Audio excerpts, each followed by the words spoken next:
కంట్లో పడతాది నలుసు. మా అమ్మ చేసింది చేపల పులుసు. రోజు పని పని పని కాకుండా ఈరోజు ప్రశాంతంగా తిందామని చెప్పేసి మా బావకు ఫోన్ చేసి 4 మంచి చేపలు తే బావా అంటే తెచ్చాడు. అవైతే మన కొట్టు దగ్గరికి వెళ్ళి తెచ్చుకున్నాము. మా అమ్మ వాటిని నీట్గా నీళ్ళలోకి తీసుకొని మంచిగా కడిగేసి మా అమ్మ పెట్టిన పులుసులో అయితే వేసేసింది. అదేంటి పులుసు ఎప్పుడు పెట్టారు అని అనుకుంటున్నారా?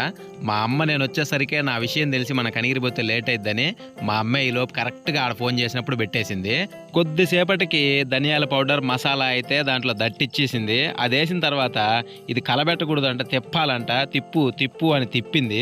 అలా తిప్పినాక కాసేపు మళ్ళీ గ్యాస్ మీద సిమ్ములో పెట్టేసి నన్నైతే రుచి చూడమంది అన్నీ సరిపోయినాయా లేదా అని చెప్పేసి. మనం కాలుతున్న రసాన్ని కొద్దిగా చేతిలో వేసుకొని అయితే ఊరక నాలికతో అలా 2 సార్లు సిప్పేసాము. ఆహా ఓహో ఇదేం టేస్ట్ రా నాయన, చచ్చిపోయాను టేస్ట్కి అయితే మాత్రం.